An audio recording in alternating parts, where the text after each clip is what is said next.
This movie has slimy producers trying to exploit the success of the first one written all over it.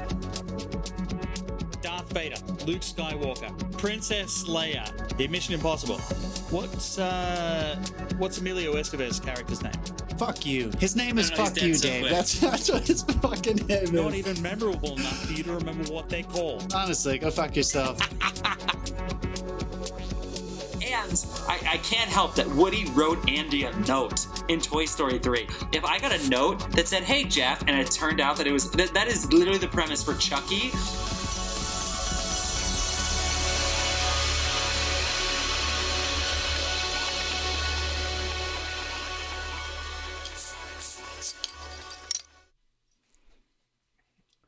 Hi there, film fans. I'm Jeff. I'm Dave.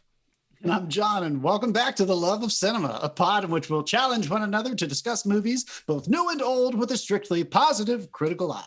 That's right. And to avoid any lazy negativity, we are making this a drinking game. Drinking game. Yeah, any negative criticism about a film is absolutely allowed, although in this slate, you can go fuck yourself. But Wow. it will be called out. You will hear this sound.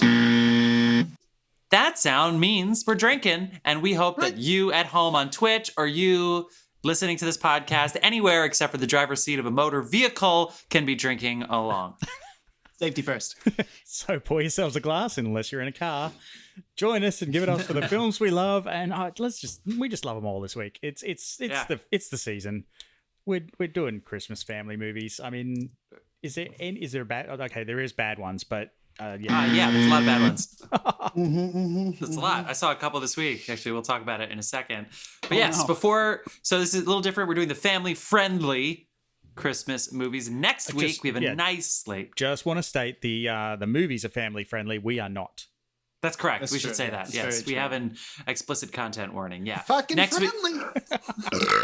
Next week, we're going to be doing the not family-friendly movies.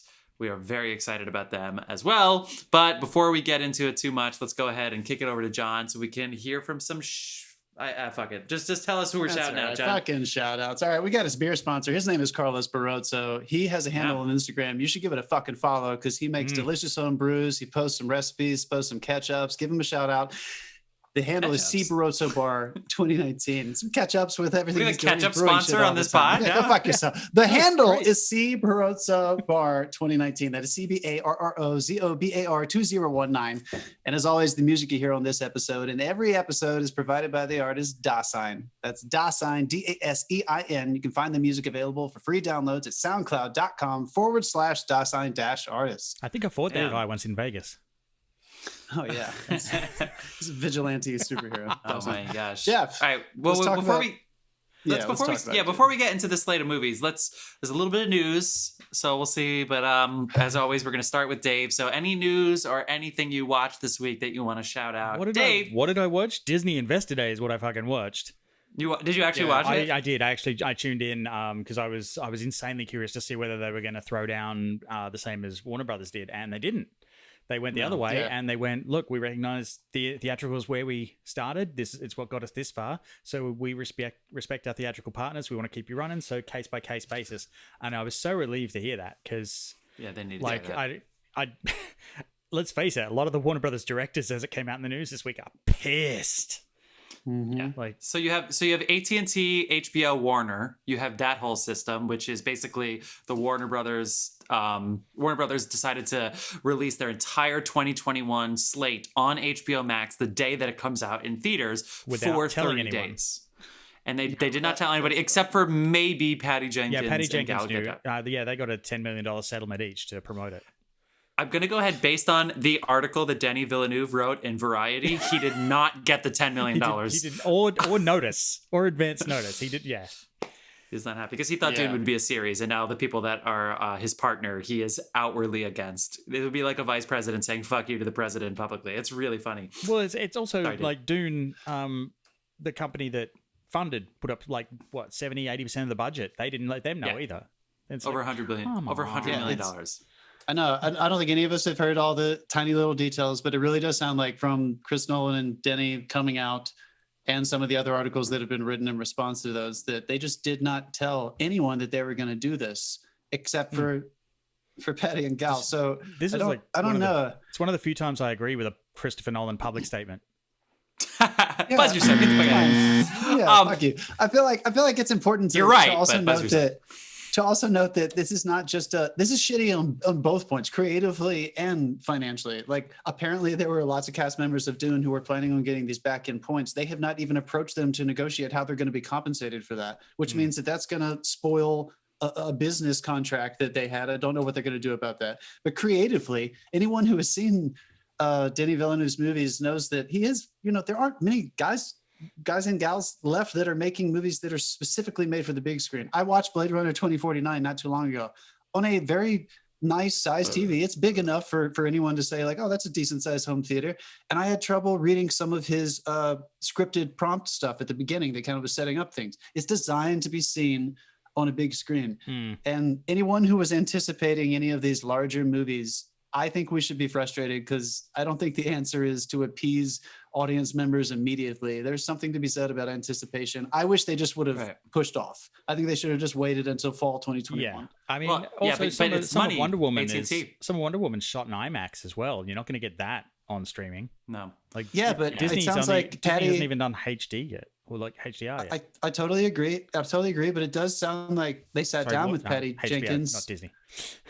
Yeah, you're right. Sorry. It does sound like they sat down with Patty Jenkins though, and she clearly, as a filmmaker, said, "Okay, I'll be all right. I'll be all right with this." It's not. I'm sure she's not some shallow person that was only okay with it because she got paid $10 million. I'm wondering, she thought we can do this. Did she say okay because she knew that the next film was a deal with Disney making a Star Wars movie? Maybe. Yeah. All right. So rub me the wrong way then. There's a lot of rollout with that, but Dave, you're specifically talking about Disney. So, and we totally commandeered this conversation. Tell us the good news about Disney. What's going on at Disney? Disney is like dropping the hammer on content finally. It's all the stuff we've been waiting for. The pandemic threw a spanner in it. They also didn't have it ready when they went up. But like all the Marvel stuff is coming out. They're planning like 10 new Marvel shows. There's 10 new Star Wars either films or series coming out. Jesus Some of those are damn. That is exciting. That is not an exaggeration. Like the way that Netflix, all of a sudden, there's a new series out that you didn't even know was filming, and now it's out. Disney's going to be doing that, and they're basically going to be going back and forth between Star Wars and Marvel. Like every week, it's either going to be a Star Wars or a Marvel show. The slate through to 2023 is. I looked at it and I was like, I like these numbers. Like they have paced this. Yeah. You're going to get Marvel fatigue in like 2022, but because they're dropping like 6 films and 2 series or something that year. They're doing with Mandalorian and Star Wars what the MCU did. So there are going to be 2 spin-offs of Mandalorian that happen at the same time. So in essence, you'll have 3 different Star Wars shows existing at the same time in the same timeline. So who knows? They could intersect. They could not. They could do what they're doing with fucking Spider-Man. I'm sure where you're gonna have 7 Spider-Mans and 14 villains, and then somebody from Netflix who's blind and a Netflix show who all of a sudden is in here. Like it's getting fucking crazy. But their shares are up 20% from 1 year ago. I mean, also when they said the numbers for Disney Plus, it was a case of the 4-year projection was, I believe, it was like 80 million subscribers, and they've already made that in the first year. So 80 million subscribers. Yeah, from a business perspective, I'm not surprised the shares went up like that. And also, I feel bad for to get away from the studios. Did you hear? Oh well, sort of. Did you hear about Monster Hunter, the film? No. Banned in China, removed from cinemas for basically what could be an Asian slur left in the movie. I don't know how everyone missed it. Like it made it all the way through, but they pulled it. They pulled it to remove the scene, and then they're like, I don't know if this is coming back to China. It's like, canceled, guys. Yeah, canceled by China. Wow. Canceled by China. Not the last time we'll hear that phrase. That's gotta happen. We'll hear that phrase more. To things then. Right. What did you watch anything? Did you watch anything this week? I bought a new big screen TV this week finally because I've been working on my coloring monitor for like watching. Did you get any sound? TVs. Did you get any surround sound? Or I've got the sound bar. I've had the sound bar for a while. Nice. But I sat down today and I fired up the 4K HDR of Rogue One. Cool. Excellent. And then just sat so much back death. And basked in its damn glory. So much death. There's so much death at the end. It's the best one, dude. It's the best one. So good. Sweet, man. Awesome, Dave. John? It's the only way to stop like Ryan Dream Smasher Johnson coming along and fucking up your next film. Oh, come on. Come on. We have praised Ryan. We have praised him. I thought you also agree with us. It's not that bad. It's not that bad on the rewatch. I don't think it was that bad. I don't think it was that bad. It was salvageable. I can't wait to see Tenet, so I have something else to bag out. Yeah, I gotta watch. I know. I'm so excited, you guys. I watched 3 extra movies this week. The first one I watched, anyone who listened to our intro, I watched Toy Story 3 with some friends who were here because they love Toy Story. Yeah. Casey loves Toy Story. It was great. And I forgot that was the one where Andy finds the note from Woody that Jeff goes off on. Don't trigger Jeff. Don't trigger Jeff. God damn it, it's so funny. Don't do it. The premise. And then the Criterion app released, sometimes they just feature directors, and this week they released 3 by Barbra Streisand, and I had not seen Prince of Tides, which we talked about last week in the 1991 episode, so I watched that, and I watched Yentl, which I had not seen before. Yeah, and I enjoyed both of them. Yeah, I thought it was cool. Nice. So I watched that, and yeah. How about you, Jeff? Well, I'm in grad school, so it's December, which means that I'm doing projects and stuff. So I let my significant other and her family choose the content sometimes. And not only while I'm doing a project, I look up to see Dolly Parton's Christmas in the Square being played, which is, I know it's on Netflix, but it is a Hallmark movie if I've ever seen one. But we ended up circling back around it, and the opening number I've heard like 6 times this fucking week. And after you watch that one movie, which is trash, but it's like it's good. It's the kind of trash that's fun to make fun of while you watch it. And I wasn't really watching it. And then you get suggestions. So the next suggestion was Christmas on the Smokies, which I sent to you guys this week. Getting recommended. Oh my god, it's so bad. It looks terrible. Yeah, it looks is so bad. Mm-hmm. I'm going to say, I know we're not a political podcast, but it is meant for all of the women who voted for Trump. That is, the movie was, it was specifically made for them. It's Christmas in the Smokies. Are you kidding me? Come on. Okay. And then the one, I watched The Prom. Again, family friendly stuff, musical, Ryan Murphy. Is James Corden as bad as they're saying? Honestly, I the fallback is because he's straight playing a gay character, because he is not as bad as they say. Okay. At the first scene, he definitely slipped into the British accent, and then he's James Corden. So I think a lot of people mistake like character point of view for like shtick, especially when you come from that world. So like Keegan-Michael Key had to deal with that for a while. Yeah. Yes. Yeah. So sometimes it looks like he's putting on, an act. But the character is supposed to be a larger than life Broadway star. That's the premise.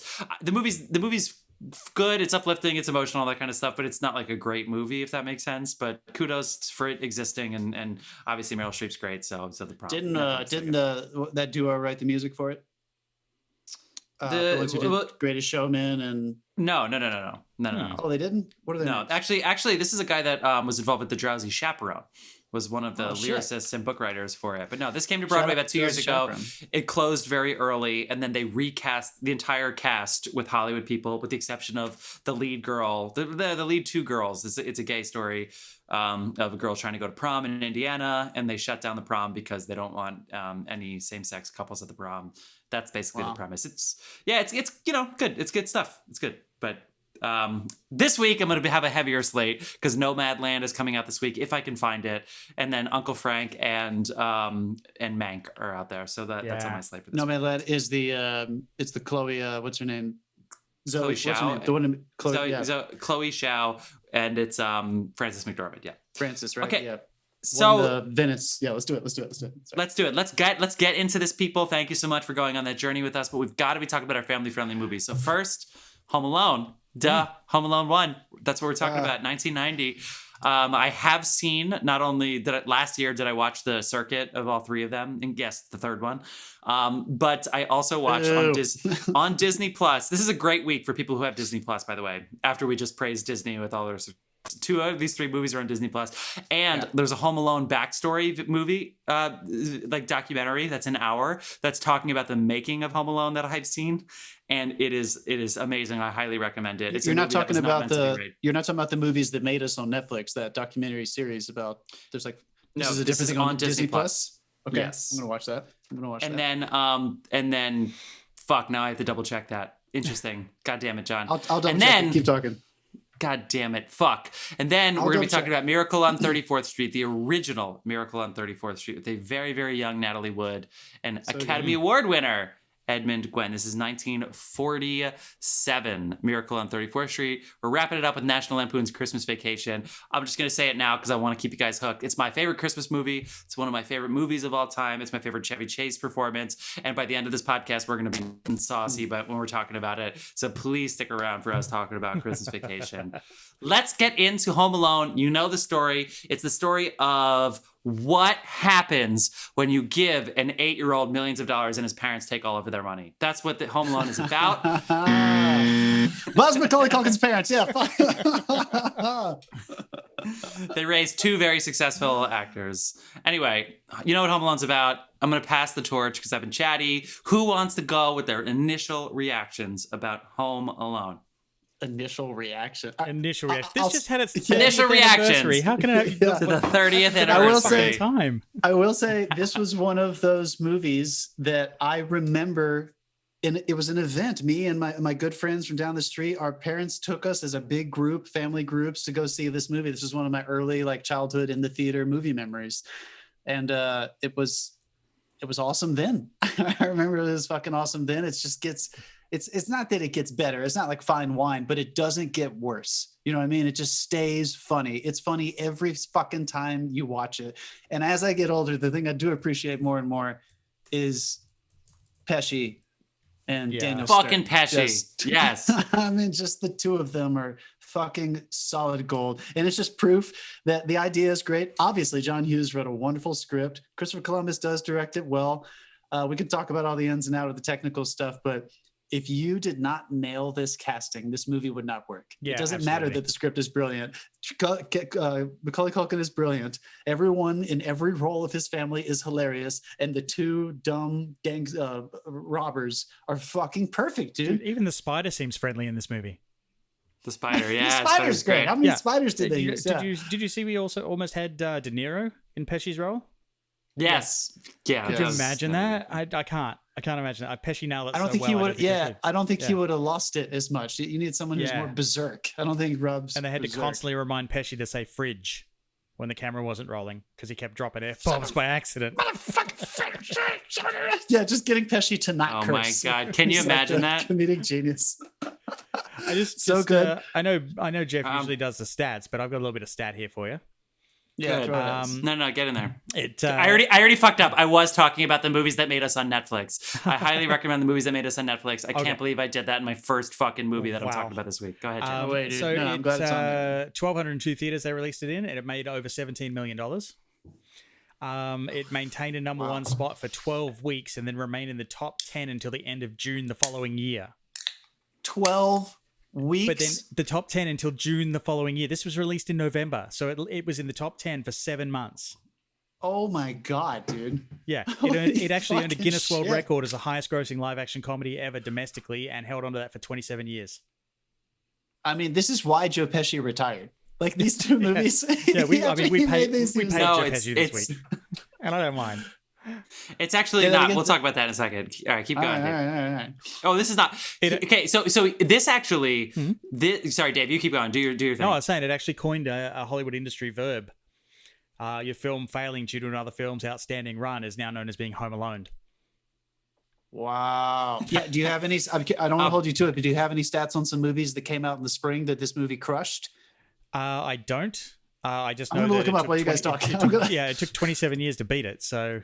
Well, we just did 91. So Silence of the Lambs came out on Valentine's Day. Yeah, this was Silence of the Lambs came out. It held the record for the 12. That means it was definitely number 1 over Silence of the Lambs 91. for sure. We know that for sure because that came out in February. So I'm gonna keep looking. You guys talk. Well, so first things first. So this is going on. First of all, this movie comes out in 1990. Let's just talk about the stuff going on. Number 1, they get Joe Pesci, not Robert De Niro, in 1990. You know what else comes out in 1990? Goodfellas. So Pesci literally provides his Oscar-winning role, which he got for Goodfellas, the same year as Home Alone. Home Alone made more money in theaters. Let's just be real. 1991, he does JFK. 1992, he does My Cousin Vinny and Lethal Weapon 3. And then Home Alone 2 is in 1992, and then A Bronx Tale 1993, and then he goes Casino 95, Eight Heads in a Duffel Bag 97. So, and Gone Fishing 97. So you said that like this led him into retirement. No, this led him into wealth. Joe Pesci just was getting started here. He was sitting there and he went, okay, well, none of my movies are ever going to be as good as Raging Bull. Oh wait, Goodfellas. Oh wait, Casino. And he's making $3 million a movie up until then, which is a lot in 1990, even more than now. So they got him amazing. Chris Columbus had only directed one movie before. All right. But shit. Who wrote this movie? John Hughes. John Hughes had literally owned the 80s even more than Spielberg. Like he literally every year he had a hit movie, movies that were transcending the theater, that were going, like he was the most talked about person outside of Spielberg maybe in the 80s. And he just didn't want to direct this movie. He did Plane, Trains, and Automobiles and Uncle Buck leading up to this. So he agreed to sign on as producer, and he basically hired Chris Columbus to be the director, having only directed one movie before, because he knew he would be involved, he would have some say, and you know that's how he wanted it to be.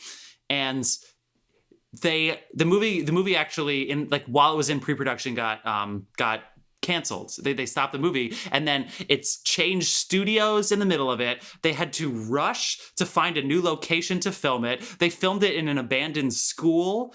They had a pool in it so that they could build the basement in the pool, because the entire thing, all the sets was actually like in a high school. They had to do as much as they could in the summer because you have kids. You always have to film in the summer. All of the shit was going on. It was a total mess. And then out of fucking nowhere, they finally filmed the entire thing. They finally have a release date, which is in November, which they actually thought was the end of their movie because it's a Christmas movie that's coming out in November. And out of nowhere, in post-production, John Williams says yes to the score. And they were like, are you fucking kidding me? And then once John Williams says yes to the score, all of a sudden it gets more press, it gets more attention, it gets more notice. Pesci has Goodfellas coming out the same year. And then one by one, as Dave said, it opens, but it didn't open that strong at 17 million. And then it literally didn't leave for 10 weeks. Daniel Stern was filming City Slickers and had no idea. Somebody had to come up to him on set and say, you have the #1 movie in the world again. And he had literally no idea. It is such an incredible like story. Yeah. And the reason Macaulay Culkin was cast is because he was in Uncle Buck, which is why John Candy is also in this movie. That's my rant. It's so great. We're not even talking about the movie itself, but like this is just one of those movies that was meant to be. Oh, Dave, what were you waiting for? Sure. Yeah, we got that. Dave, what was the date in June that it ran till first? #1 until June? I don't know the exact date. I just know it ran for 12 weeks. All right, let me give you just a few big hits from 1990. This thing dominated in 1990. It would have beaten Don't Tell Mom the Babysitter's Dead, Jungle Fever, City Slickers, Backdraft, Soap Dish, Silence of the Lambs, Paris is Burning, that awesome thing. Yeah, man, many crazy ones. Dogfight, The Doors. By that point, it was holding somewhere in the top 10. It wasn't #1 for all that time, but from November it's fucking November crazy. to January, it was #1. Then after that, it was in the top 10 until June. Unbelievable, dude. It's a massive. So I love set design wise. How set design's perfect. The house is great. Everyone loves that house. Obviously, it's a real house. The exterior, that house does exist, but as Jeff said, they built the set. Anyone who hasn't noticed it already, every fucking thing inside this house is red and green. So they're throwing the Christmas at you so hard, and it works. Chris Columbus, anyone who has, he directed the first 2 Harry Potter movies. What else? Mrs. Doubtfire. Mrs. Doubtfire. He got Mrs. Doubtfire because of this. He got Mrs. Doubtfire because of Home Alone. Unbelievable. 9 Months. Bicentennial Man. So he's a very family-friendly director, and I think some people, I don't know where you guys stand on this, but some people kind of hate on his Harry Potter movies. It doesn't bother me. They're appropriate for the age the kids were when they made them. He makes these family-friendly movies that really do capture, and I think Home Alone is the essential example of this. That captures the essence of, it's not nostalgia, but it does feel like everyone that is related to anyone knows what this could feel like. It doesn't even matter if you have this kind of family. He knows what family feels like. It's funny. It's funny you'll mention the Harry Potter movies, because I do some stuff where I can't be looking at my phone or whatever, and I'm working long term, and I'll put an earphone in and listen to a movie. Yeah. And the first 2 Harry Potters have a very, very different tone to what comes next. They really spell things out, and it's he's doing that over there because, and it's a totally different style to all the rest of the films, and I get it's a very different style. And I've heard JK certainly talk about this. I'm more interested in listening to the adults talk about it because they could observe it, but the kids, Daniel Radcliffe, and Emma, they've all talked about it as well. Christopher Columbus is really excellent with children. Kind of like Spielberg, I've mentioned it before. He really loves working with kids, and you can tell he's having fun. I don't think he could have gotten the work out of the children around Macaulay Culkin, because obviously Macaulay's a fucking star. You know it from the first moment you see him. He's so good in this movie, but all the kids around him have, a handful of lines maximum. How do you help children develop characters? They're playing, man. You can tell they're just having way too much fucking fun. He knows where to point the camera. He knows when to go classic. We'll talk about this in Miracle 34 strip. He knows when to go classic close up and just kind of go back and forth with a kid actor, and we'll cut it into the movie. But he also gets wonderful performances out of them when they're in ensemble shots. And that is an art form in itself. There is so much down the barrel in this movie too. Yeah. You're such a disease, especially by Kevin. I love the bedwetter kid. Every single time the bedwetter is on the camera, he is being framed as if he is in a Vogue photo shoot. It is so fucking good. The kid, he like winks when he's like drinking the juice before he like is about to share a bed with Macaulay Culkin. It's so fucking funny. And I love that. I love this. It opens with Pesci at the door, and I kind of forgot that a little bit. So he's in the fake cop outfit because if you just in case you haven't seen Home Alone in a while, Pesci goes to the house and asking them, he said there's a lot of burglaries around the holiday time, we want to make sure you guys have plans in place, what are you doing this Christmas? And he's basically getting a scope of what everybody's doing so that he can rob their houses, and that's how the movie opens. And he greets almost every single kid, and none of them live in the house, and so none of them will talk to him. Now again, this you have to give the director the credit when this happens, because if you tell a kid to do something, they usually do it. They're very, very willing. They're very free actors, right? So the kids it's probably not easy for them to just, on camera, give Joe Pesci the cold shoulder and basically be like, I don't live here, and walk away. You know what I mean? So like the director created an environment where the kids felt safe to do that. And Joe Pesci, kudos to him, is just playing. He's just playing off of them, and it's just so fucking fun. Yeah, I mean, good. And then, there's some fun things on this rewatch though, because you don't realize until you watch this as a full-grown adult how much of a dick Kevin is. Oh, he's terrible. Yeah, it's true. It's like, this kid is horrible, and you've rooting for him as a kid. But also, in saying that, like, did anyone when they were younger not want this to happen to them when they were a kid? Like, seriously? Of course. Yeah. Of course. And we wanted the arrogance. We wanted to be able to get mad at everybody. I still think you should buzz yourself, Dave, because you technically said something a little negative about this film. You said Kevin's. You said our main character. You said our main character is a dick. Also, you could go ahead and buzz me because Catherine. Okay, Jesus.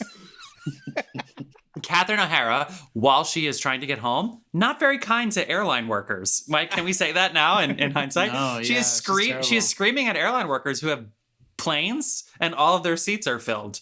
Like, what do they want? What does she want them to do? She's screaming at them. That scene just before John Candy interrupts her as well.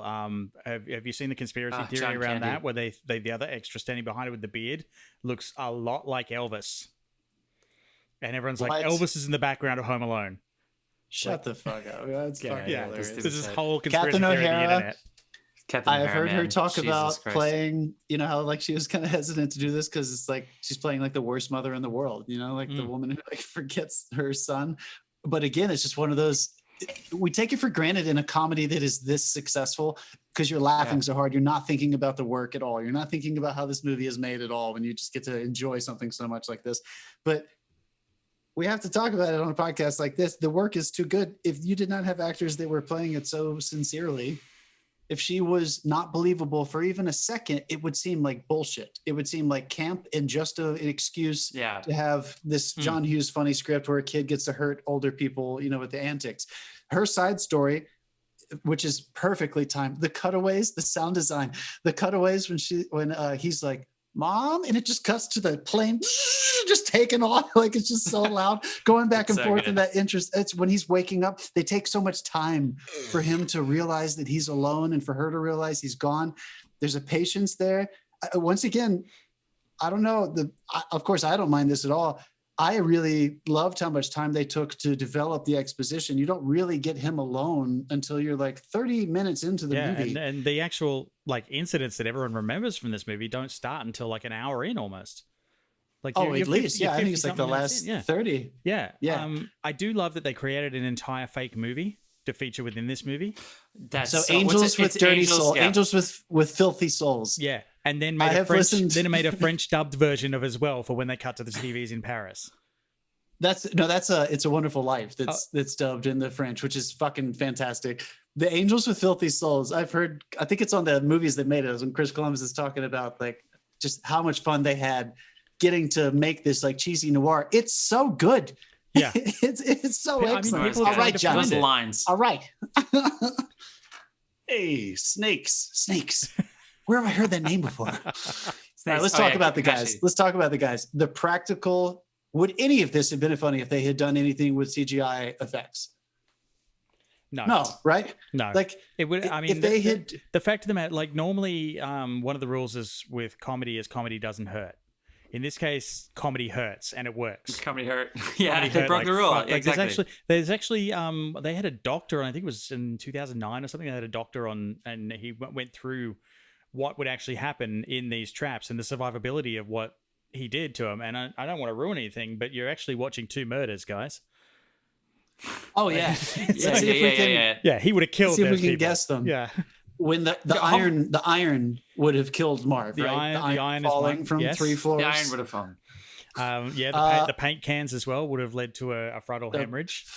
Fuck me, dude. The pink.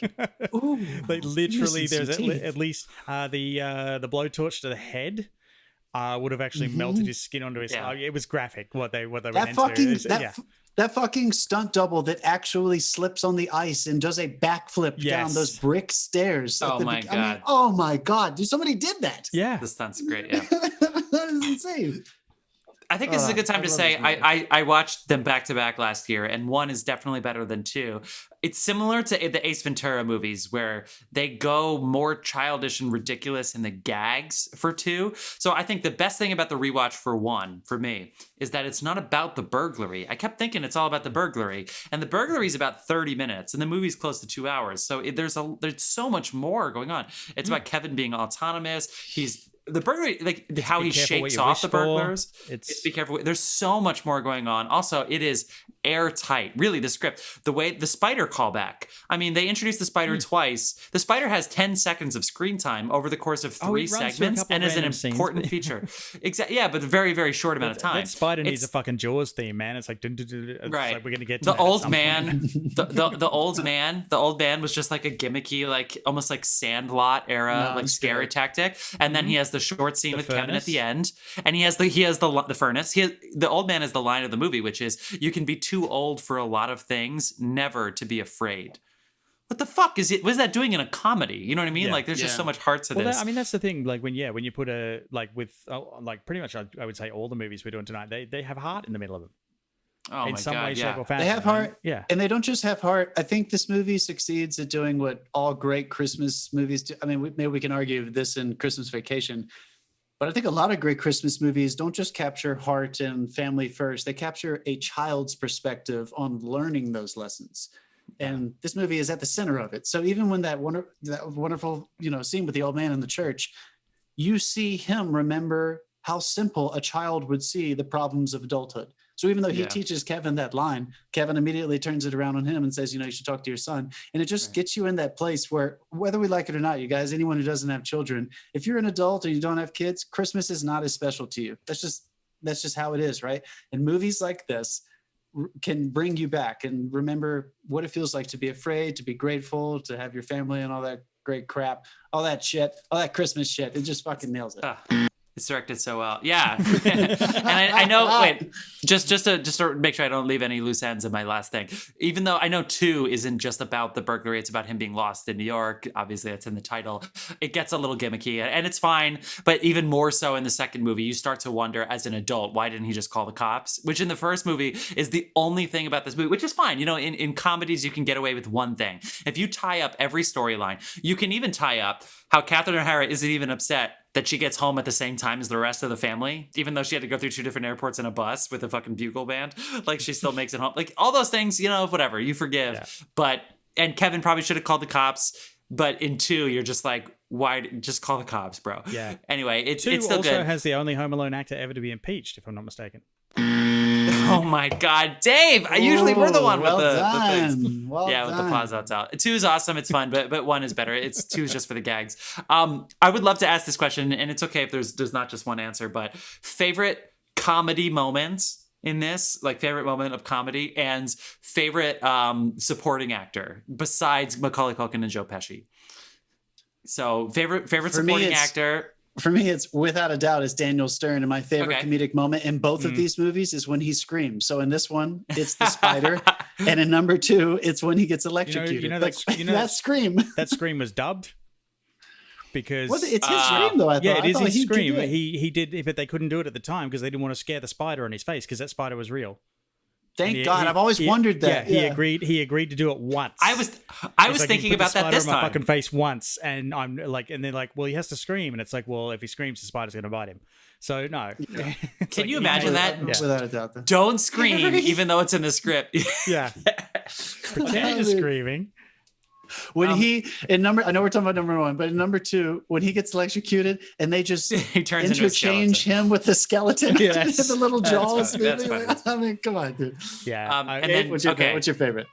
Mine is Fuller, the little kid. Fuller's the little Which moment specifically though? When he just looks at him and smiles. The Pepsi. Yeah, it's like, I love that. I love that. It's like a scene I'll always remember from that movie. Fuck. You literally just took my 2 moments. Okay, I'll come up with the third one. Okay, so Fuller and the comedy moment, they're both the same thing for you? Oh, fuck. Okay, I'll say, okay, so you guys have said those. I'll go ahead and say, although, let's just be real, Catherine O'Hara is brilliant. She actually plays the quote-unquote straight person in this, like the straight character. Yeah. So she's not sticking it up the way she does as Moira Rose. Perfect. I'm not saying she's a shtick actor, but it's more grounded, obviously, because she's a mom without a kid, and we literally need that in order for everything else to be funny. So I'll shout out Uncle Frank, who was actually written for Kelsey Grammer, but he's basically like the bald uncle who doesn't have any money, but walks around as if he's like an equal like contributor to this free first class ride to Paris. I did not know that was written for Kelsey Grammer. Fill it up. I just saw that. He's too likable to plake that role. Look what you did, you little jerk. I mean, yeah. It's just, he's Sideshow Bob, Dave. Sideshow Bob. True, but that's voice only. Like it doesn't have the face behind it. Oh, come on. I mean, you could do it. Again, not to shout out number 2, but Uncle Frank in the shower in number 2. Get out of here, you little punk, or I'm going to slap you. Right, yeah. Goes off. Fucking brilliant. Oh, yeah. This is a great franchise. Yeah. I definitely had a talk boy. I don't know after number 2 if you got a talk boy. I did too, of course. Oh, my God, of course. I mean, sit down with your family and watch this movie this week. It's at least almost, I would say it's almost the perfect family movie to watch for Christmas. I think so. I really think so, too. Yeah. Everybody loves this movie. It's so good. Buzz. Oh, my God, fucking Buzz. What a weird-ass guy. Buzz is awesome. The top of 2 when he gives that bullshit speech and Kevin just goes, you know what, fuck everybody. It's so stupid. My comedy moment is in both movies, but it's Kevin. It's just the scream, like it's pierced into my head. I have a friend named Kevin, and it's like I hear his name out loud, and sometimes it's like Kevin, and it's like all I hear is Catherine O'Hara. Like I just substitute what I'm actually hearing for Catherine O'Hara's voice. Yeah. I also want to call out. It's such a classic John Hughes thing. It's just a repetitive joke. How every single car hits that statue. Yes. And they don't comment on it. Every single car that pulls into their driveway knocks over that statue. I mean, this is just brilliant detail. You know your script is like airtight when you sit there and you go, why don't we just make the delivery driver like a car Tokyo drifter? And he's just like literally drifting through the street for no fucking reason. And then he hits the statue. Like, yeah, it's brilliant. It's fucking awesome. All right, that's... Anything else to say about that? No, what else can we say? That's Home Alone, dude. I mean, I probably should have hit the gush about 6 times during that segment, but it's all right. All right, we got some buzzes in there for us, which is fine. Okay, Sophia, friends, we're going to take a very, very short break. We're going to come back. This is for our Twitch friends. We're going to come back, and we're going to talk about Miracle on 34th Street. And then, I'm already 2 beers deep. So by my 4th beer, we're going to be talking about... what was this, 30 minutes? Yeah, that's right. Do the math. And then by our But in about 25 minutes, we're going to be talking about Christmas Vacation, Drunk, which is the only way to talk about this movie. Film fans, we'll see you in a second. Oh.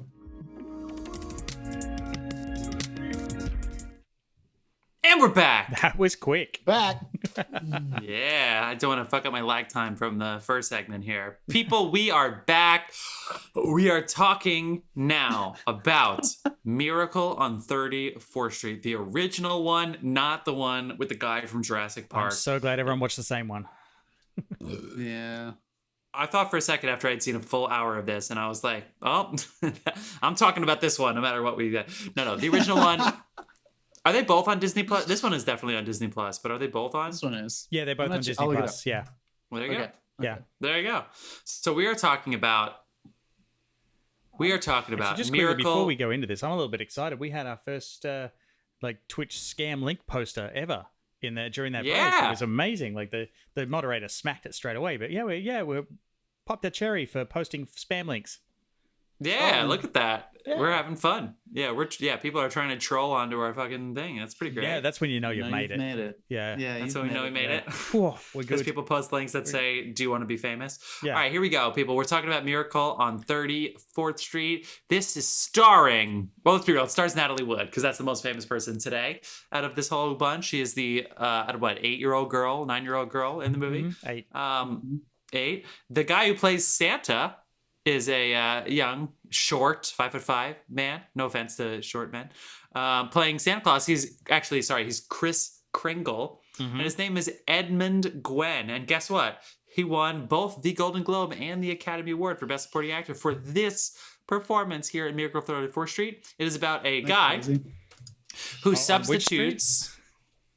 Am I slurring? Yeah, he substitutes 34th out there. 34th Street. He substitutes for Santa Claus in the Macy's Thanksgiving Day parade because the original Santa was drunk. I thought this was a family movie, and right off the bat, we've got drunk Santa with booze showing. Yes. So not hiding it at all. It's not like, oh, the adults will get this. Even the kids will see drunk ass Santa with his bottle in his mouth. So here comes Edmund Gwenn as Chris Kringle, who plays Santa in the Macy's Thanksgiving Day parade in, let's just say, 1947, because that's when this movie came out. And then he ends up being the main Santa at the famous Macy's department store headquarters in New York on 34th Street. That Macy's is obviously still there. That is where the parade ends every year. And what I did not see coming, because I'd never seen this movie before, Santa starts telling people to go to different department stores to buy things. So they think he might be delusional. So they look at his employment card, and he actually believes he's Santa Claus. So instead of this being Elf, like Buddy the Elf, we already know he's a real elf from the North Pole. This entire movie becomes whether or not Santa Claus is real. And he literally goes to fucking trial like it's To Kill a Mockingbird. And they're trying to figure out, well, I guess that's an unfair comparison. They're trying to figure out if this guy is sane or if he should be locked in a mental institution because he thinks he's Santa Claus. I did not see that coming. That was heavy as shit. Who wants to go? So you didn't see? So you did not see the remake when we were kids? I mean, I probably watched a little bit of it because it was the girl who played Matilda, but otherwise, nah. All right. Well, this is the first time I saw this movie. Was this the first time y'all saw it? It's the first time I've seen this version. Yeah. Yeah, I loved it. It's not. It's not the drama of It's a Wonderful Life, but it's still not just because it's black and white, but it lives in that place of a slightly more sincere. It's not a laugh out loud comedy romp like the other two movies we're talking about this time for sure. It definitely gets that kid thing going. You're going to see it through the eyes of them, but it's so sincere that Edmund is incredible as Santa Claus. That starts immediately. I think the thing that surprised me the most was the anti-commercialism. That thing that was going. This is 1947, and he gives a speech in there about how for the past 50 years Christmas has been taken over by commercialism. Who's trying to sell more stuff? I looked up just to make sure. Did Macy's produce this movie? No, but they signed off on it. They did sign off on it though. Yeah, both them and so did for sure. Yeah. So It's what was the 20th other Century department Fox. store that was mentioned in it? Was it Spiegler? Gimbals. Gimbals. Yeah, I don't know where I got Spiegler the from. other big one. Yeah, they both were shown the movie and signed off on being allowed to use their name. Otherwise, they were going to have to reshoot half of it. Ooh, that would have been fucked up. And they actually shot some of it in 34th Street, so in Macy's. Like all the Macy's stuff was shot in Macy's. I believe it. How many times? So basically, folks who are at home, they basically get this. Santa like encourages this commercial, this new marketing kind of campaign in Macy's where he tells people where toys are located if it doesn't exist in Macy's, so they can go to another store. And it turns on its head and ends up becoming this super successful marketing campaign because people like Macy's more because they care and they want you to find your toy no matter if they have it or not. I did not see that coming. This whole thing was like an ad pitch, but it ultimately made me feel like, how bad do you wish that was true? Yeah, I mean, I know we don't shop in stores as much as we used to, but yeah, could you imagine Amazon going, no, go to eBay? Mm-hmm. No, it would never fucking. How funny is this? Is like Amazon's I know I like, make a lot of. Wait a week. We'll rot this person and get it. We'll get it for you. This Santa is like, look, my elves in the workshop up north are great. But you know what else is great? Gimbals on 11th Street has everything you need. Like, it's like, whoa, this is not what I expected Santa Claus to say. Yeah, he's sitting there and he's like, what do you want? Oh, you want a 1-inch diaphragm on your new microphone? Yeah, you want? Yeah, great, go ahead. They actually have that online. Here's the website. It's like, that's not what I expected Santa Claus to say, but it was fun. Natalie Wood is wonderful as every kid girl. in this is all the little fantastic. kids are super cute. Yeah, all the little kids are super cute. She's really good. I didn't see. I had seen the remake already, but I really like the relationships between the adults. I thought that was not handled cheesily, because this is a movie that kind of crosses the line with, is it from a child's perspective or the adult's perspective? I think there's room for everybody. I have one little issue there with with Natalie Wood's character. Her mum was just fucking leaving that kid with anyone.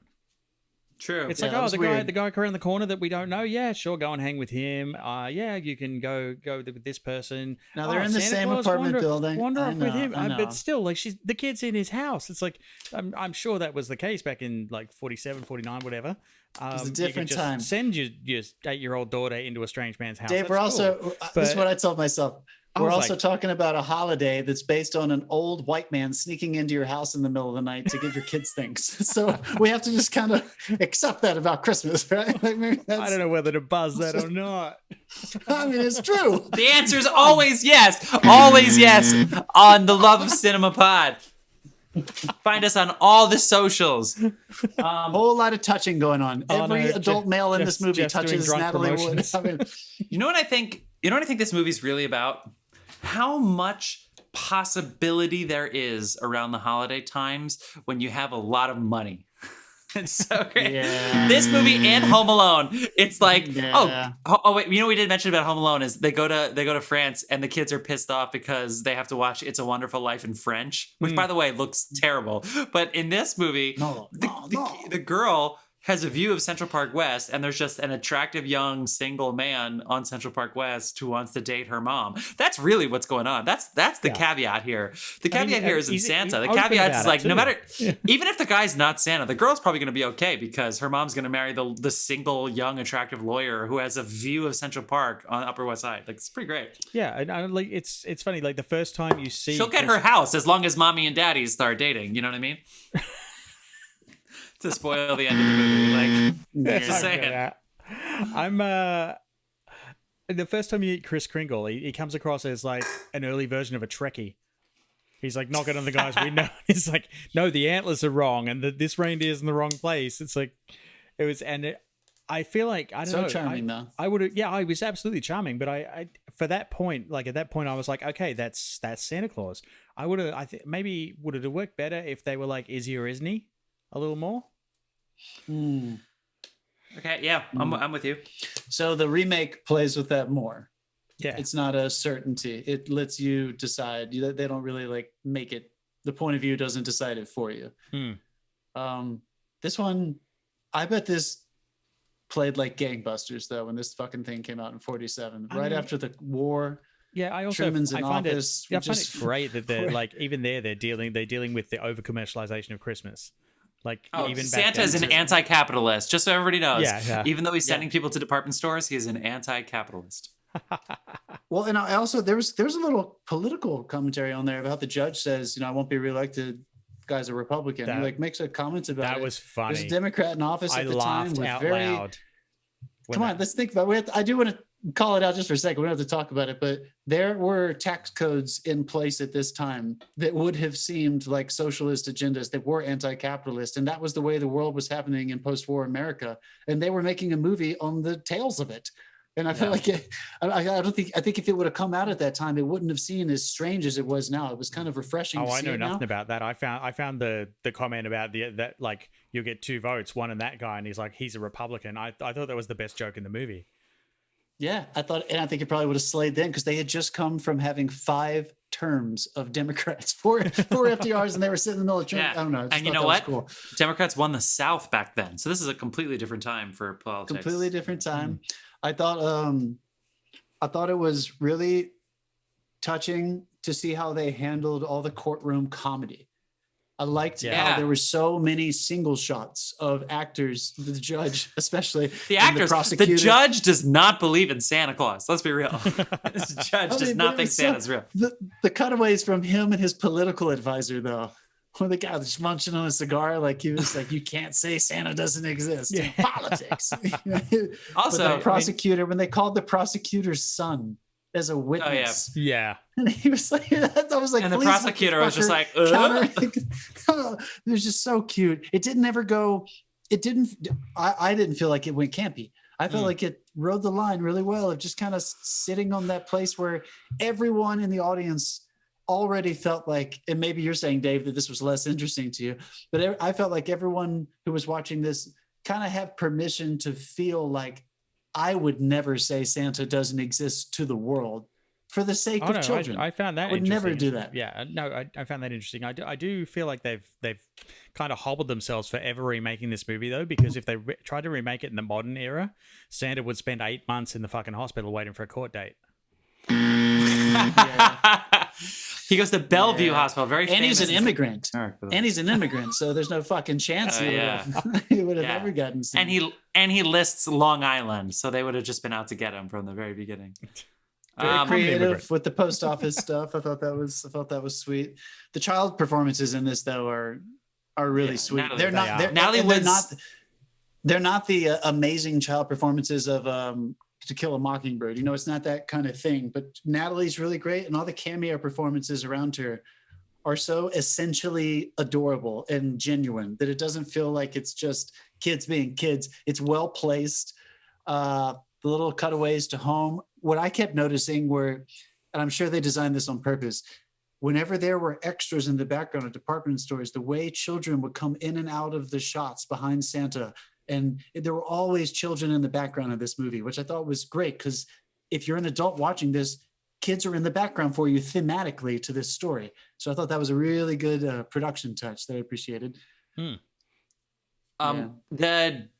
The sass faces, like the way Natalie Wood looks at someone when she doesn't believe what they're saying and she thinks she gives them like this sassy look on her face. It's so fucking funny. I mean, also, I thought about this subject of faces. Edmund Gwen, when he's like someone says something to him, you can tell from his expression straight away who's on the fucking naughty list. Yeah. It's like you just made the list, motherfucker. Like, yeah. That was, we have to talk about this. That was the only weird part of that movie when he literally says to he's basically a human resources director of Macy's. He's not a psychologist. And when Santa says to him, after they get into a fight, there's only one way to deal with people like you. And he hits him. He smacks the shit out of him. He hits him. I've got to, like, I'm sitting there and I'm like, did Santa just suggest horsewhipping that guy? Yes, and then smacks him with a fucking. There's only one Santa has a temper. With humans like you. What the fuck? I thought that was kind of weird. I was Santa. I thought he was gonna like. I thought he was fuck you, Santa. Give him coal. I thought he was gonna give him coal. Instead, he whipped the shit out of him with a cane. I thought he was gonna give him a hug. Yeah, I thought he was gonna like kill him with kindness and get the shit out of him. He just turned into everybody's. I don't know if you knew this, but Santa Claus is actually just every single person's grandpa. Every single person's grandpa. Hilarious. Yeah, beer came out of Dave's nose. I nearly spat beer all over this entire setup that I have here. That guy was fucking fantastic too. The guy who played Mr. The psychologist, human resources guy, he was wonderful. Yeah, as he's basically the villain of the movie. Porter Hall as Granville Sawyer. He was really great. I don't know. That really this is also definitely wishful thinking too, because I don't really know the sociopolitical scope of 1947, but America was about to get a lot of money from Germany. So they're investing in roads and infrastructure, and big business was prime for corruption, which would take decades to get through for sure. But they basically said it, and I'm sure, John, you were thinking about this when you were saying before about did Macy sign off on this. So just to remind everybody that the premise of the movie really is about whether or not Santa's real, and then the girl with that family story. But the fact that Santa is telling people where to go to get the gifts for the kids instead of making them himself and just making the Christmas quote unquote miracle. He is assisting the parents to find these gifts. And so it becomes a PR stunt for Macy's because they're putting the Christmas spirit in post-World War II America, which they never mentioned the war. 1947, they never mentioned the war.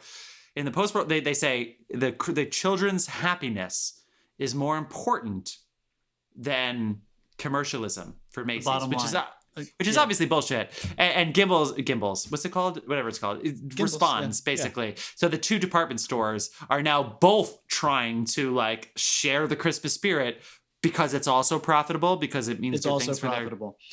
Yeah. This is definitely a statement movie. Whether, it's just built in is what's the point of Christmas? Don't let these merchandisers tell you what the point of Christmas is.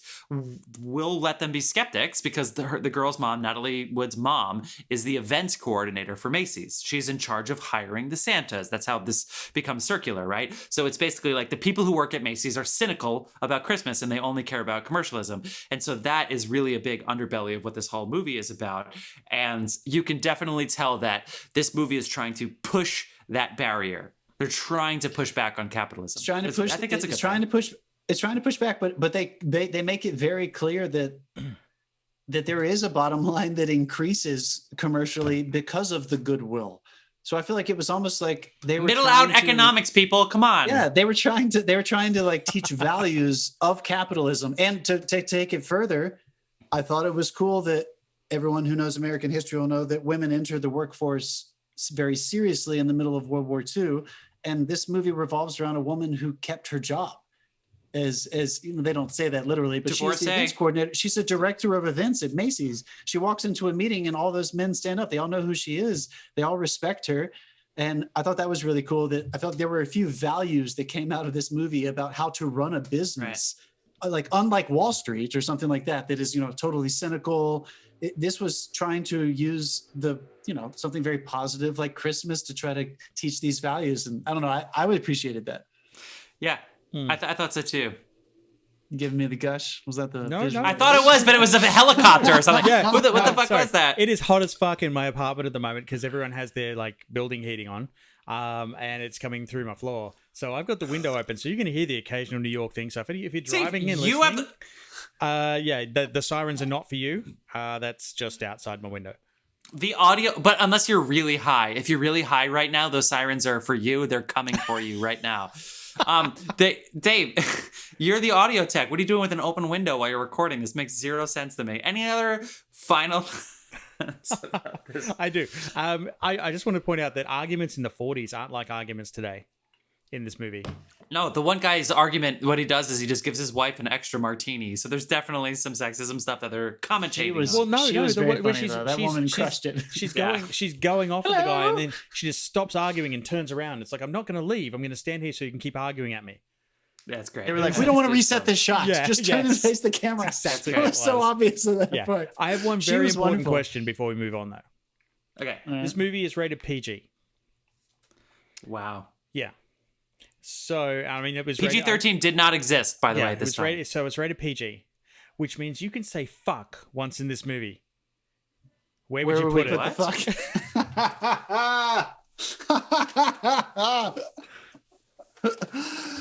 would wait until the very end when the guy sees the house that the girl thinks is for her, and they're like, Santa got me this house, and the guy realizes that he actually has to pay for it, and he goes, oh, fuck. That's where I would put it.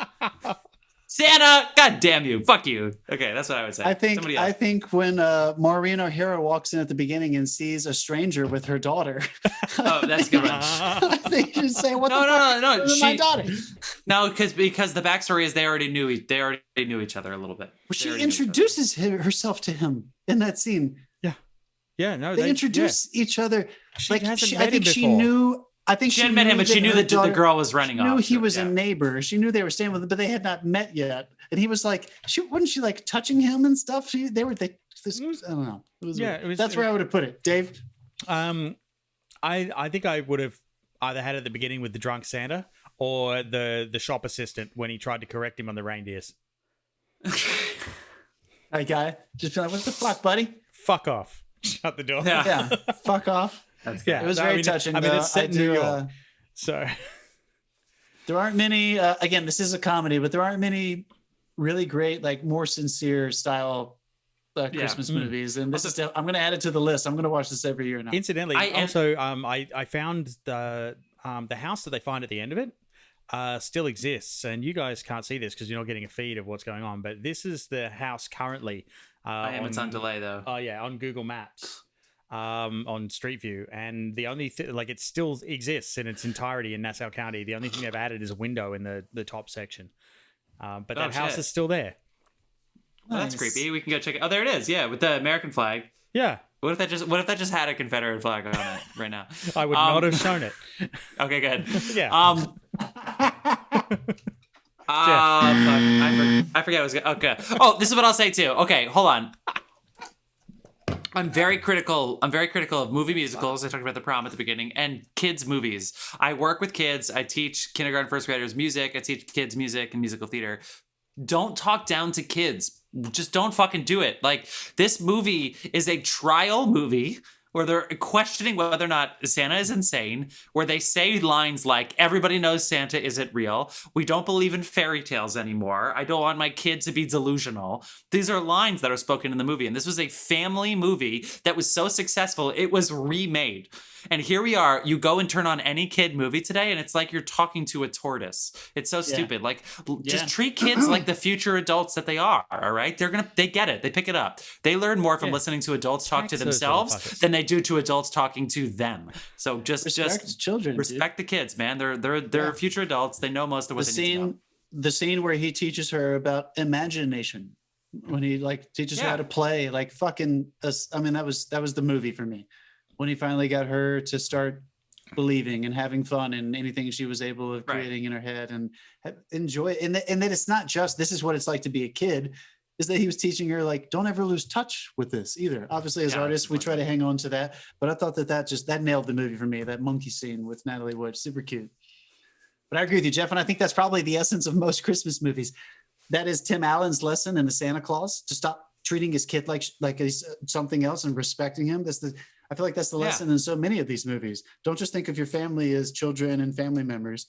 Treat everybody with respect and get in on the joy and the cheer. Elf, James Caan at the end isn't believing. Yes. He's not believing Buddy when he says, "Don't talk to my kid that way." It's about the kid. He doesn't believe Buddy. He believes the kid. Yes. All right, that's my speech. Lesson. Dave, good. I'm glad you called that out. That's good. Nope. Dave, anything? I think we've summed this up. This is a great family watch. So good. Type Disney movie Plus, too. Hour people. 30. Disney Hour Plus. 36. This is a harmless hour 36. Get in there and watch it. I'm gonna pee so I can save some room for the next 2 beers I'm about to have talking about Christmas Vacation, my favorite Christmas movie. Here we go. We will see you in a minute, film fans.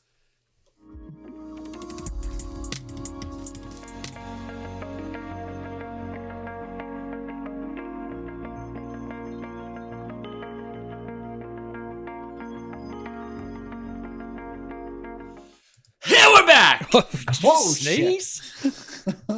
I was just trying to overload my microphone so that our sound engineer, Dave, will have a fun morning tomorrow. That's okay. I can't hear it over the car without an exhaust pipe outside anyway. So. Oh, great. I'm glad that Spectrum gives a shit about you this week, Dave, as opposed to last week. Man, three times it failed. Do you want to air out any grievances about Spectrum or anything? No, they know what they did. Buzz them, fuckers. Fuck you, Spectrum. Yeah, let's buzz Spectrum. I'll drink for Spectrum because take that Spectrum. Great. Yeah, I'll drink for them too. All right, so I'm just gonna lay it out there. I used to go to a family Christmas party every single year, and we watch this movie every single year with kids. Obviously, again, treat your kids with respect. They'll pick it. They get it. They know what's going on. It takes them a couple repetitions to catch up, but they get it. This fucking movie is so goddamn good. We're talking about National Lampoon's Christmas Vacation. This is the third vacation movie. So you have Vacation, which I believe is somewhere around 80, 81, somewhere in that ballpark. You have European Vacation, which we did this year, which is 84 or 85. So this is the third vacation movie. Chevy Chase, Beverly D'Angelo as Clark Griswold and Ellen Griswold. Their kids are always named Russ. Does anybody find it amusing that we've now done 2 out of the 4 films that we eliminated immediately from our franchise face-off? Yeah, but we also were including films into like our final 8. You know what I mean? So like, would this have been in our top 16? Maybe. But we were basically like, we were bumping The Godfather, and we were gonna put this in. Like, it didn't really. You know what I mean? Like, anyway, that's a shout out to our. That's a shout out to our Dave. That's a shout out to our fans from this past summer. Anyway, we watched a whole lot of franchises. If you want to go back in our feed and listen to what we think about all the different franchises, it's worth it for the fights.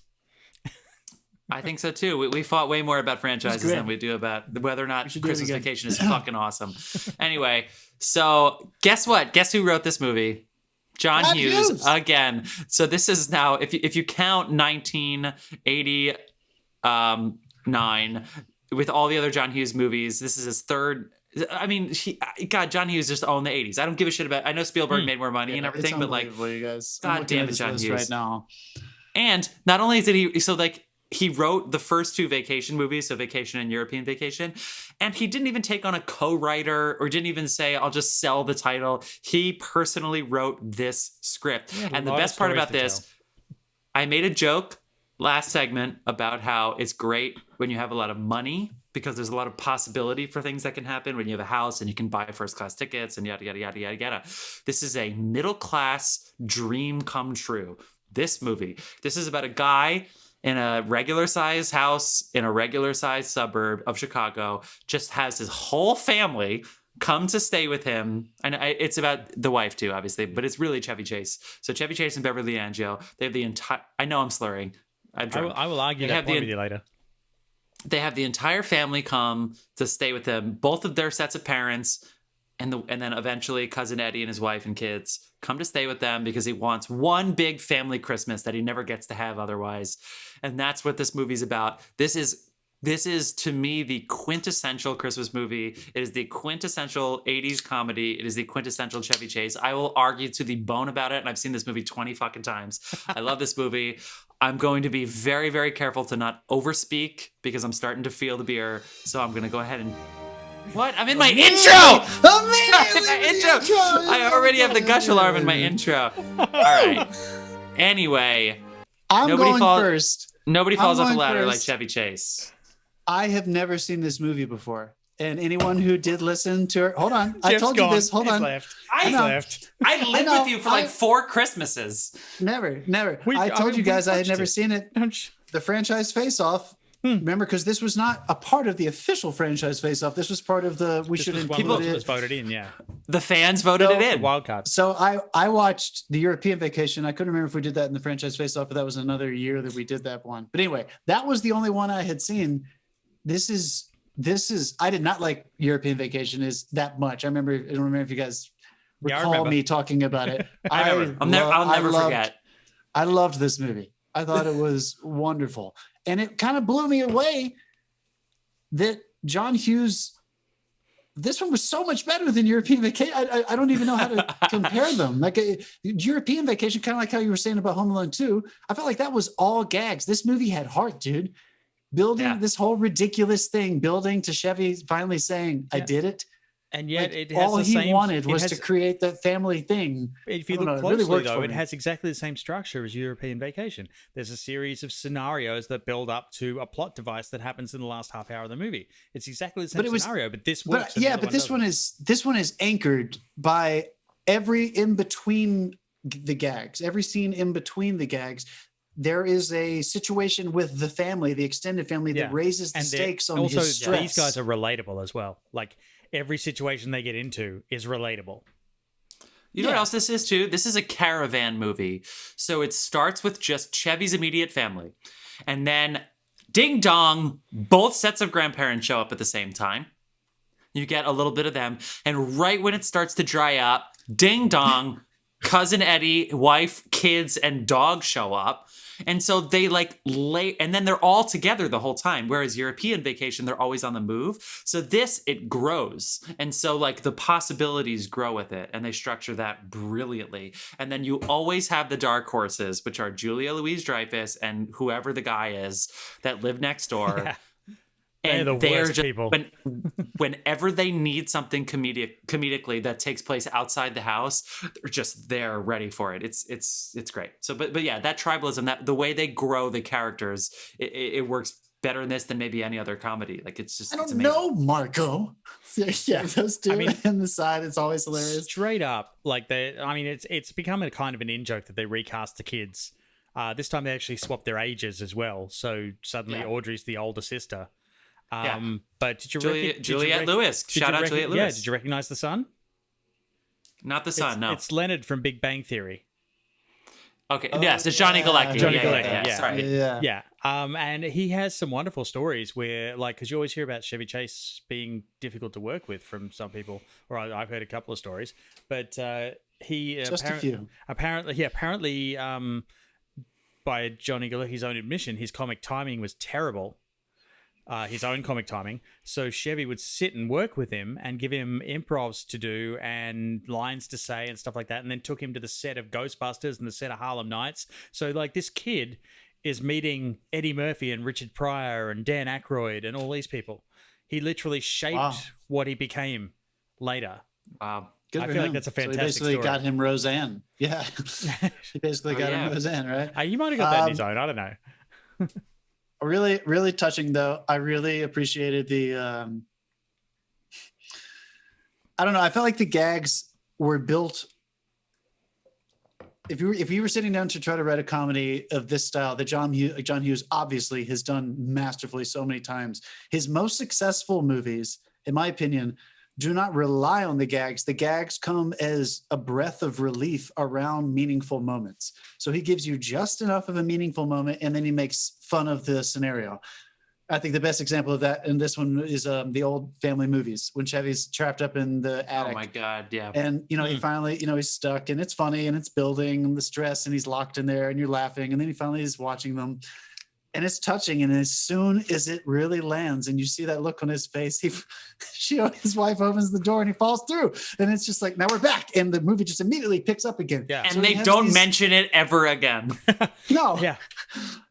So I don't know. I thought that's what I appreciated about this one most. The rhythm of this film did not feel monotonous the way European did to me. That one felt monotonous. Even the gratuitous gags, like it had levels. When he pulls the door down to the attic and the ladder hits him in the face, and it's like, I was trying to be so quiet. Dude, you live in this house. How was that ladder unexpected? How did you not know that ladder was coming at you? But then I thought, well, no, I live in my house, and at least once a week I try to shortcut the corner of the bed and break 2 of my fucking toes. So, it's like everybody does this. So funny. Everything in really it is relatable. The physical comedy. I mean, every dad on earth has watched this movie and been like, yep. Every single dad, when he's putting the lights up, is like, fuck yeah. The ladder, all the issues with the ladder. This is the perfect compliment to Home Alone. Because Home Alone is from the kid's point of view with the family. That's great. But obviously like the supporting character. And this is from Chevy's point of view and the kids. And yes, they have the grandparents, but it's really a great movie for kids because you can see the different layers of the family that's going on. It is important to note right now that just so you know, Randy Quaid, who is an incredible, incredible addition to this movie, who plays, I want to say Cousin Eddie is the name, who comes in. He has one of my favorite lines in the movie, which only makes sense in context, which is also a good sign of a good comedy, unlike a lot of the comedies that are done today, which is all about the actors making funny quotable gags that would be very TikTok worthy. For instance, Clark trying to lighten the mood at the family Christmas when the turkey was just, it looks like a scene out of Alien, whatever happens to that turkey. He cuts it and it just goes and splinters in half as if Ripley is like having an alien come out of her. Anyway, he goes, "Hey kids, did you hear? The air traffic controllers have spotted Santa." And Randy Quaid just looks at Clark and goes, "Are you serious, Clark? You serious? In front of the whole dinner table." And of course he's not fucking serious, but it's like, and we should point of course, from this point on, we're talking about the Randy Quaid in this movie, not the Randy Quaid who got drunk and banged his wife on YouTube wearing a Rupert Murdoch mask. Not that crazy motherfucker. The Randy Quaid from this era. That's what I was going to say. Yeah. Randy Quaid, by the way, really, really thinks that the election was stolen, and he donate money and time trying to make sure that the correct winner of this election. Dude, you banged your wife on YouTube wearing a Rupert Murdoch mask. No one is going to listen to you. So he is the guy. God damn it, he's so funny. He is all of his characters. He's the crazy guy from Independence Day. He's Cousin Eddie. Like, what do we expect? Of course, he's that guy. It's just not funny in real life. He's just going full. Jeff, I'm glad you said that. The different perspective. This is a really good pairing with. I can't believe I had never seen this movie. Those two, the great aunt and uncle that come in at the end. Hilarious. Yeah, exactly. There's just a great layering of characters. They layer the characters in over time. Wrapped up her cat. I just want to point out a couple of things as well about the director, Jeremiah Chechik. Yeah. He had never, all he'd done basically in the US was some commercials and some Hall & Oates music videos before this. He'd never done comedy. He got this. Basically, the phone started ringing when Stanley Kubrick mentioned that the dark tone of his commercials was his favorite American filmmaking in the New York Times. That's ridiculous. Kubrick gave him a shout out, and all of a sudden this guy's phone starts ringing off the hook. And he's like, yeah, God. Cool. He also did the remake of Diabolique, which we've featured in a previous podcast. Yeah. The remake of that. He did Johnny Depp's Benny and June. Mm-hmm. I looked that up and saw that. Yeah. That was amazing. Was it? Benny and June? He'd also never seen any of the Vacation films. It was at Paper Mill 2 years ago. I didn't know that. This movie, I'm only going to say this for a second because, John, you're going to talk. This movie does not have a single moment in this, and I know I'm gushy about this film, but every comedy has what I call the back half lag, which is right around halfway through the movie up until 3/4 of the movie. So yes, the third quarter of the movie, where the movie goes, okay, fuck, but what's the point of this movie? And then they try to figure itself out. Has to happen. Yeah. So in Wedding Crashers, you have Owen Wilson being like, hey guys, on the answering machine, hey, whatever, I want to die. And you're like, this is so ridiculous. We're not even in reality anymore. This is stupid. And it's like, and I love Wedding Crashers, and it has that lag where it's like, what the fuck, get on with it. How does this movie end? This movie does not have that for 1 second. There's always something coming that has been built upon from the moment before, similar to Home Alone, but even more so because we're not waiting for the burglary at the end. I forgot the ending, and I've seen this movie 20 times, and I'm like, this is so good. How does this movie end? Because the journey is just a fucking avalanche. It's so because fun. of what you said. You touched on it earlier. I'm glad you said the Wedding Crashers example because it's a perfect example. That's a very successful, excellent comedy.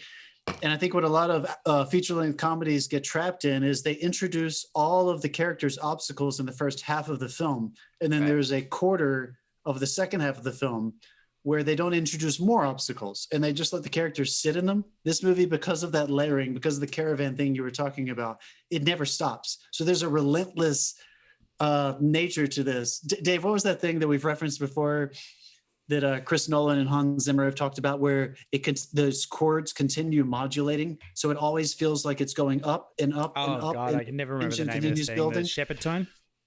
Yeah, Shepherd Tone. That's what this movie felt like to me. And you're smiling as you're watching it. Again, this is my first time. You're smiling wider and wider. Just the other day, and they mentioned that as well, and I was like, yeah, Shepherd Tone gets a shout out. Shepherd Tone. No, this is it, right? Like, this is what the great half-hour sitcoms, they nail this. They understand how to use this up until the moment where the heart kicks in.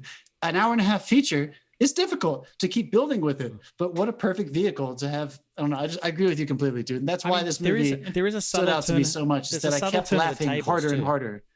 There's a subtle turn of the tables in this. And I want to say that the only reason this works is because Beverly D'Angelo is an ever constant presence as the insanely patient Ellen to Clark. Her deadpan delivery of comic lines, she takes it 100% seriously, which offsets the wackiness. Then you get Cousin Eddie, and Eddie is to Clark as Clark is to Ellen.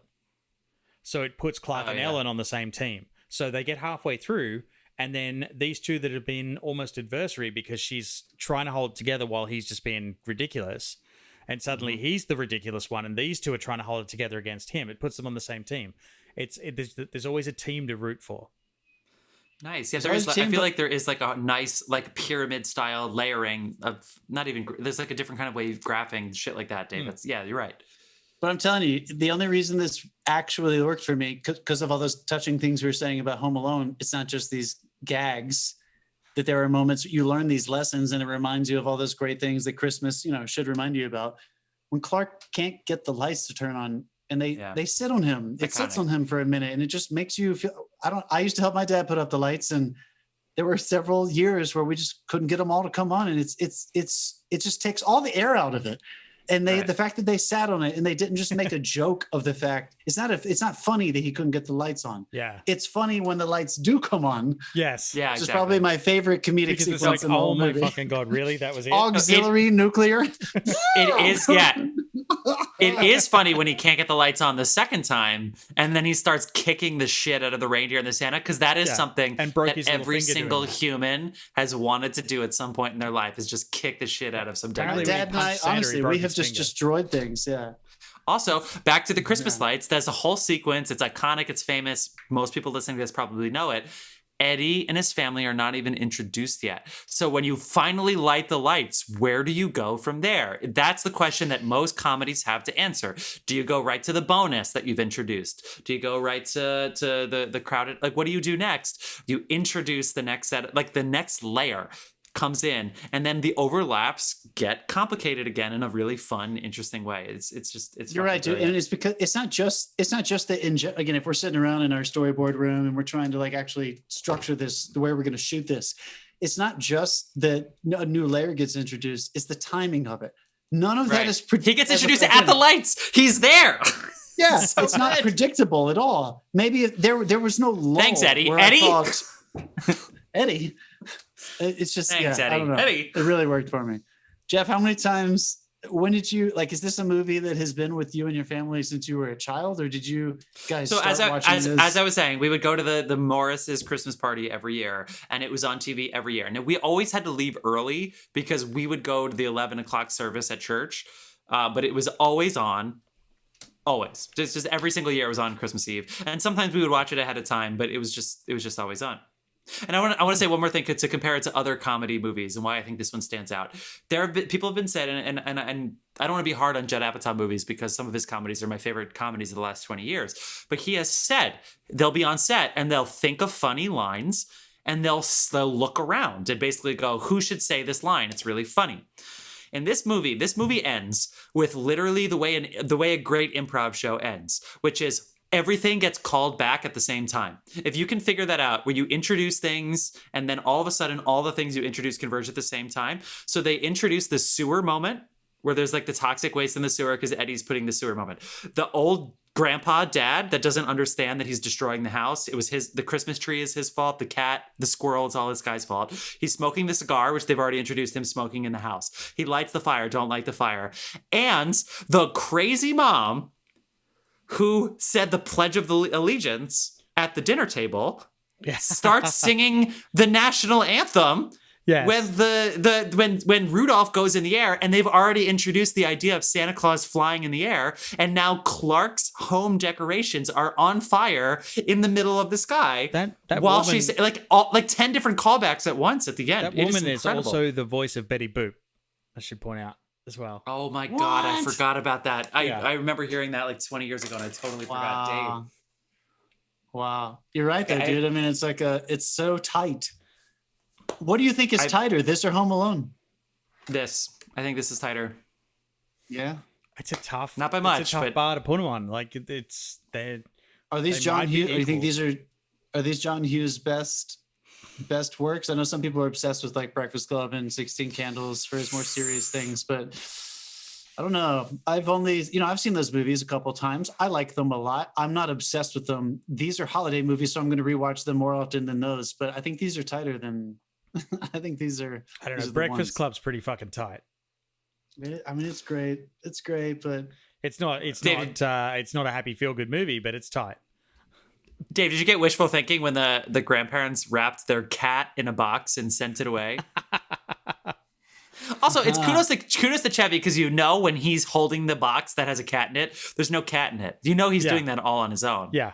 Honestly, it looked amazing though. How was he doing? I was trying to think of how he's doing that. Sometimes it did look like something was in the box, like leading his movements. I don't know. Very technical. Also, and to Dave's point, Beverly D'Angelo has my favorite. She has two of my favorite moments, which is when she realizes that the light switch in the garage is the power for the entire house, which is like one of those moments that we've all had at some point in our life where it's like, duh. But she also has my favorite line, which is to Juliette Lewis, who's complaining about her whole family being home. And she's like, I know, I want to have fun this Christmas. And she goes, I don't know what to say except it's Christmas and we're all in misery. But she doesn't say it like she's saying a dramatic line. So you could watch this movie 2 or 3 times and not realize that she just said that line in this movie. I think it is one of the most quoted lines from the film too. Yeah. That one? Mm-hmm. Yeah, of course. I'm sure that stands out. What are your favorite, if you had to pick one, what's your favorite, for two guys who have seen this movie a lot of times, what's your favorite comedic moment? The squirrel. Hands down, the squirrel. The whole sequence. The whole squirrel sequence. And it ends with Julia Louis-Dreyfus. Especially now I live in New York, and it's like those things are cute, and they're just fucking terrified of this thing. It's like I see them every day. That happened this year. The Rockefeller Christmas tree had an owl in it. An owl in it, yeah. You saw that? Yes. They made it the whole journey. They put the tree up, and he looked pretty pissed about it, but he was fine once they, There was an owl that was stuck in the tree when they traveled with it. Yeah, when they brought the tree down, they undid the tree, and the tree like flopped everywhere. And they're like, "Oh no, the tree's half dead." And then there's a fucking owl in it. Nobody checked it for owls. I guess. Holy shit! The owl was the 2020 owl. I hear he's suing. Does he work for Donald Trump? He is a great lawyer. Oh my God. There's so many good Chevy moments. I love, I honestly, you mentioned it before, but it's the Wonder Years type moment where he's in the attic and he's watching the home movies. But part of it is because there's unspoken layering where he's cold. So not only has he just stood in the bed, the bunk bed, because he goes through the ceiling, but every time you see him, he has another layer of clothing on. So by the time that final moment comes on, he's wearing like a bath cap and like yellow gloves. And he just has like all the shit that you would have around the house. And why is he sitting on that ladder? It makes sense when you see the whole sequence because he forgot where the opening was because he's been up there for so long. It makes total sense. That's probably up there. But I also really like the sticky hands gag at the beginning, which is also unspoken. Oh, yeah. He's flipping through the magazine and he takes out one of like hey, subscribe to this letter. And he takes it out and there's the sticky stuff in it. And then everything he touches is stick. And then Beverly D'Angelo's sticking. Yeah. And then he tries to turn the light off and he's stuck to the lamp. I think that's ever made. That is a good one. But also as an adult, when he watches his boss that he's kissing up to because he wants the bonus early on, and he's like, "Thank you so much, Merry Christmas, kiss my ass, kiss my ass." Yeah, you can definitely kiss my ass. You can kiss my ass. And he's saying, "Yeah, kiss his ass." Yeah, that's up there. Kiss his ass. Anything else, John? What about you? That's so good. My brother-in-law was up in their attic and fell through the floor right before I watched this movie. Really? Or fell through the floor of the attic, the ceiling. So that heightened this movie. Like, again, every dad in Christmas season, I think, can empathize with this a lot. But that sequence, when the lights come on the first time, the editing, the comedic timing of that, when it cuts to him, his face, back to her in the garage, to Julia Louis-Dreyfus as her husband, to the wide shot of the town and the power going out all around them, and then it cuts to the nuclear power plant, just a single hand turning on auxiliary nuclear. That fucking killed me, dude. The sound effect, I mean, it was just fucking wonderful. Yeah, there are a lot of moments though. I'm not gonna lie. I went into this a little cynical, and I walked away a believer. I will watch this every year for sure. Yeah, best supporting. Yeah, it's a yearly thing. Best supporting actor.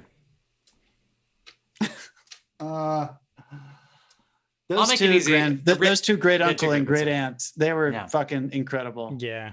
Although the most touching scene in this movie it's probably obvious is when Chevy's dad comes in and says, you mucked it up, it's okay. And like I was touched. Like it was one of those moments where I was like, oh, I needed that. Yeah, that was really, really sweet. Who are y'all's the supporting character? Who are your favorites? Uncle, Cousin Eddie?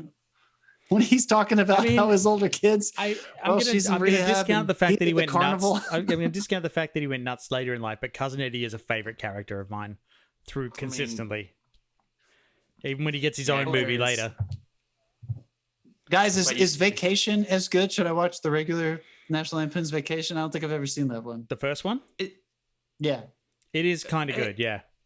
It's the second best in the series. It's probably better than European Vacation. It's a little bit more subtle and a little bit slower, but I think the structure is pretty tight. Vegas Vacation is okay, and then there's Christmas Vacation 2, Eddie's Christmas Vacation.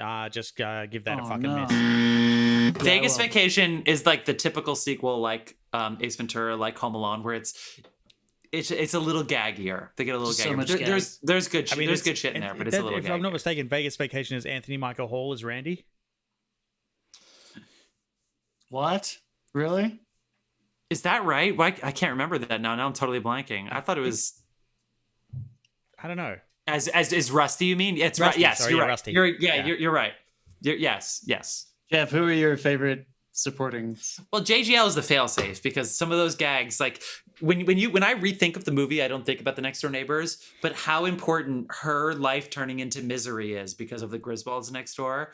She actually becomes the straight character, even though she's a zany one, because we need to realize how ridiculous the thousands of dollars worth of like broken glass damage that's going on, and what would happen if you actually dumped your sewage like that. Like we need her. She's the most important person. But as far as my favorite supporting character, it's the grandma with the cat. Yeah, I mean, she was every. Did you move? You moved from the blasting. The blasting. What? Just screaming at her. Oh my god, she's so cute. As Dave said, the voice of Betty Boop. That's what I would say. I guess that's it for this movie. It's so fucking fun. Yeah, we'll wrap it up there. I didn't write them down. I think I know them, but Dave, what do you think? What should we tell them about this week? We did Christmas family movies. Next week we're doing family movies you definitely can't watch with your family that have fuck all to do with Christmas. So it's we're gonna give Bad Santa a watch. Yeah, fucking brace yourself. We're gonna watch a film that these guys probably haven't heard of called The Ref. Yes, Dennis Leary with Dennis Leary, and then we're gonna give a little bit of a final nod to Anna and the Apocalypse. Nice. Which is a Christmas movie that I'm going to say nothing about. Just watch it this week and come back and hear us talk about it, because I cannot wait to hear. Like we might even watch party this. We might watch party this week. I'm ready. Yeah, we're ready. We're ready to watch party. I've seen Bad Santa a lot. I'm going to pregame our. If we do Bad Santa first, I'm going to make sure I'm drunk for the first segment next time, because fucking Bad Santa is so goddamn fun. Oh my gosh. Well, thank you so much for joining us, film fans. Can't wait to see you next week. Happy holidays. Can't wait to talk more. Good shit. See you guys soon. Peace.